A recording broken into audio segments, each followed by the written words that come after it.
Assalamualaikum sahabat semuanya. Semoga senantiasa diberi kesehatan dan kelancaran rizkinya. Amin ya robbal alamin. Abu Nawas tidak mau menjadi pejabat. Abu Nawas dipanggil ke istana raja. Ia diperintah Raja Harun ar-Rasyid untuk mengubur jenazah bapaknya itu sebagaimana adat Syekh Maulana. Apa yang dilakukan Abu Nawas hampir tiada bedanya dengan Kadi Maulana, baik mengenai tata cara memandikan jenazah hingga mengkafani, menyalati dan mendoakannya. Maka Raja Harun ar-Rasyid bermaksud mengangkat Abu Nawas menjadi kadi atau penghulu menggantikan kedudukan bapaknya. Namun, karena mendengar rencana sang raja, tiba-tiba saja Abu Nawas yang cerdas itu nampak berubah menjadi gila. Usai upacara pemakaman bapaknya, Abu Nawas mengambil sepotong batang pisang dan diperlakukan seperti kuda. Ia menunggangi kuda dari batang pisang sambil berlari-lari dari kuburan bapaknya menuju rumahnya. Orang yang melihat menjadi terheran-heran dibuatnya. Pada hari yang lain, ia mengajak anak-anak kecil dalam jumlah yang cukup banyak untuk pergi ke makam bapaknya. Dan di atas makam bapaknya itu, ia mengajak anak-anak bermain rebana dan bersuka cita. Kini semua orang semakin heran atas kelakuan Abu Nawas itu. Mereka menganggap Abu Nawas sudah menjadi gila karena ditinggal mati oleh bapaknya. Pada suatu hari, ada beberapa orang utusan dari Sultan Agung ar-Rasyid datang menemui Abu Nawas. "Hai Abu Nawas, kau dipanggil Sultan untuk menghadap ke istana," kata wazir utusan Sultan. "Buat apa Sultan memanggilku?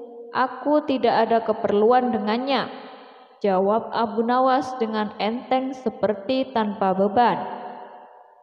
"Hai Abu Nawas, kau tidak boleh berkata seperti itu kepada rajamu." "Hai wazir, kau jangan banyak cakap. Cepat ambil kudaku ini dan mandikan di sungai supaya bersih dan segar," kata Abu Nawas sambil menyodorkan sebatang pohon pisang yang dijadikannya kuda-kudaan. Si wazir hanya geleng-geleng kepala melihat kelakuan Abu Nawas. "Abu Nawas, kau mau apa tidak menghadap raja?" kata wazir. "Katakan kepada rajamu, aku sudah tahu, makanya aku tidak mau," kata Abu Nawas. "Apa maksudmu Abu Nawas?" tanya wazir dengan rasa penasaran. "Sudah pergi sana, bilang begitu pada rajamu," sergap Abu Nawas sembari menyaruk debu dan dilempar ke arah si wazir dan teman-temannya. Si wazir segera menyingkir dari halaman rumah Abu Nawas. Mereka melaporkan keadaan Abu Nawas yang tak waras itu kepada Raja Harun ar-Rasyid. Dengan geram raja berkata, "Kalian bodoh semua, hanya menghadapkan Abu Nawas kemari saja tidak becus. Ayo pergi ke sana, bawa dia kemari dengan sukarela ataupun terpaksa."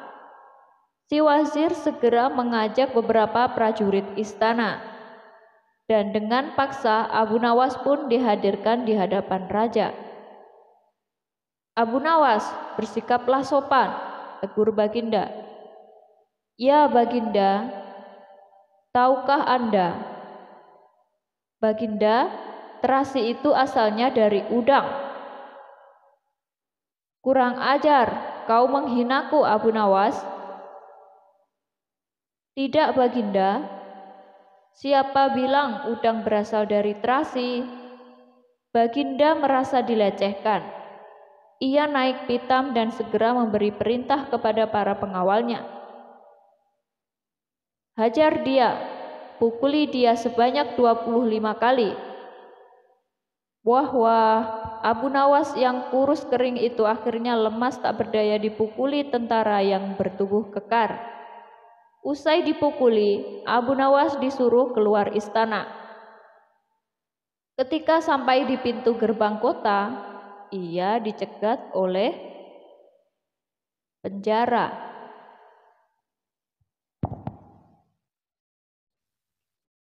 Ketika sampai di pintu gerbang kota, ia dicegat oleh penjaga. "Hai Abu Nawas, tempo hari ketika kau hendak masuk ke kota ini, kita telah mengadakan perjanjian. Masa kau lupa pada janjimu itu? Jika engkau diberi hadiah oleh Baginda, maka engkau berkata, aku bagi dua. Engkau satu bagian, aku satu bagian. Nah, sekarang mana bagianku itu? Hai penjaga pintu gerbang, apakah kau benar-benar menginginkan hadiah Baginda yang diberikan kepadaku tadi?" "Iya, tentu itu kan sudah merupakan perjanjian kita." "Baik, aku berikan semuanya, bukan hanya satu bagian." "Wah, ternyata kau baik hati Abu Nawas. Memang harusnya begitu. Kau kan sudah sering menerima hadiah dari Baginda." Tanpa banyak cakap lagi, Abu Nawas mengambil sebatang kayu yang agak besar. Lalu orang itu dipukulinya sebanyak 25 kali. Tentu saja orang itu menjerit-jerit kesakitan dan menganggap Abu Nawas telah menjadi gila. Setelah penjaga gerbang kota itu klenger, Abu Nawas meninggalkannya begitu saja. Ia terus melangkah pulang ke rumahnya. Sementara itu, si penjaga pintu gerbang mengadukan nasibnya kepada Sultan Harun ar-Rasyid. "Ya tuanku Syah Alam, ampun beribu ampun, hamba datang kemari mengadukan Abu Nawas yang telah memukul hamba sebanyak 25 kali tanpa suatu kesalahan. Hamba mohon keadilan dari tuanku Baginda." Baginda segera memerintahkan pengawal untuk memanggil Abu Nawas. Setelah Abu Nawas berada di hadapan Baginda, ia ditanya, "Hai Abu Nawas, benarkah kau telah memukuli penunggu pintu gerbang kota ini sebanyak 25 kali pukulan?" Berkata Abu Nawas, "Ampun tuanku, hamba melakukannya karena sudah sepatutnya dia menerima pukulan itu." "Apa maksudmu?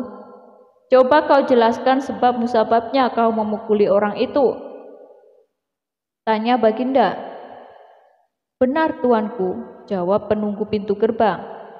"Tapi hamba tiada mengira jika Baginda memberikan hadiah pukulan." "Haha, dasar tukang peras, sekarang kena batunya kau," sahut Baginda.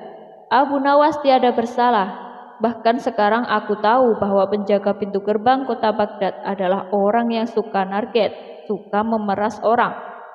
Kalau kau tidak merubah kelakuan burukmu itu, sungguh aku akan memecat dan menghukum kamu." "Ampun tuanku," sahut penjaga pintu gerbang dengan gemetar. Abu Nawas berkata, "Tuanku, hamba sudah lelah, sudah mau istirahat, tiba-tiba diwajibkan hadir di tempat ini. Padahal hamba tiada bersalah. Hamba mohon ganti rugi, sebab jatah waktu istirahat hamba sudah hilang karena panggilan tuanku. Padahal besok hamba harus mencari nafkah untuk keluarga hamba." Sejenak Baginda melengak, terkejut atas protes Abu Nawas. Namun tiba-tiba ia tertawa terbahak-bahak.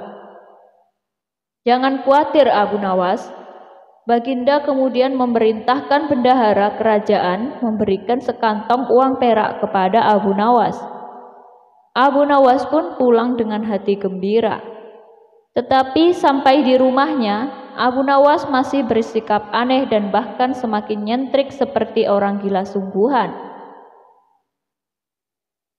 Pada suatu hari, Raja Harun ar-Rasyid mengadakan rapat dengan para menterinya. "Apa pendapat kalian mengenai Abu Nawas yang hendak kuangkat sebagai kadi?"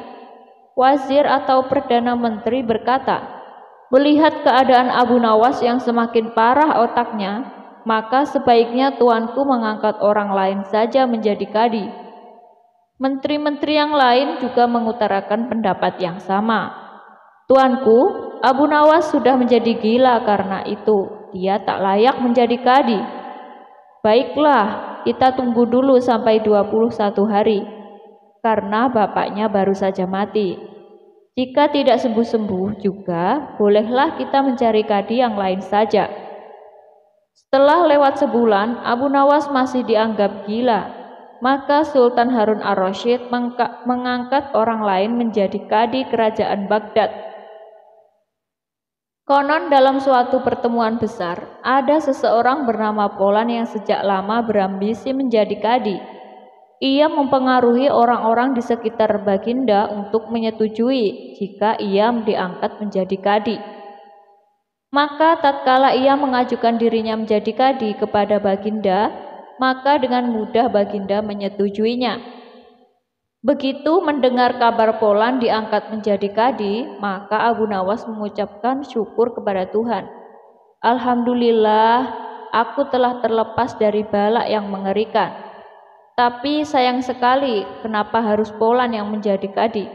Kenapa tidak yang lain saja? Mengapa Abu Nawas bersikap seperti orang gila? Ceritanya begini. Pada suatu hari ketika ayahnya sakit parah dan hendak meninggal dunia, ia memanggil Abu Nawas untuk menghadap. Abu Nawas pun datang mendapati bapaknya yang sudah lemah lunglai. Berkatalah bapaknya, "Hai anakku, aku sudah hampir mati. Sekarang ciumlah telinga kanan dan telinga kiriku." Abu Nawas segera menuruti permintaan terakhir bapaknya.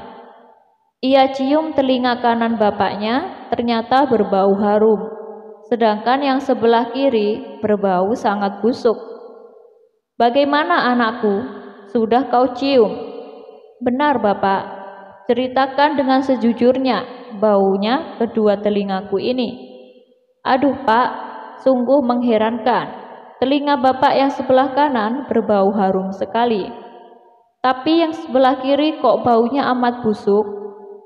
"Hai anakku Abu Nawas, tahukah apa sebabnya bisa terjadi begini?"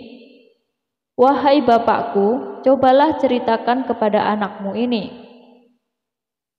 Berkatalah Syekh Maulana, "Pada suatu hari datang dua orang mengadukan masalahnya kepadaku.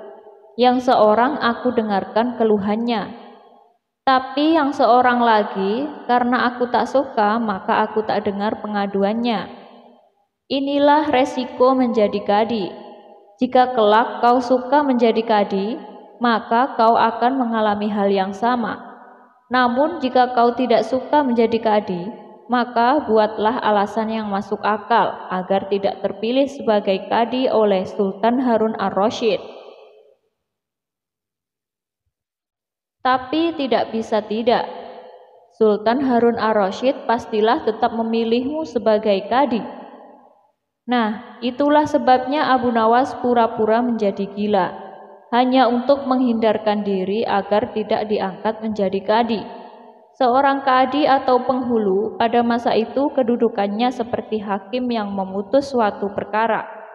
Walaupun Abu Nawas tidak menjadi kadi, namun dia sering diajak konsultasi oleh sang raja untuk memutus suatu perkara.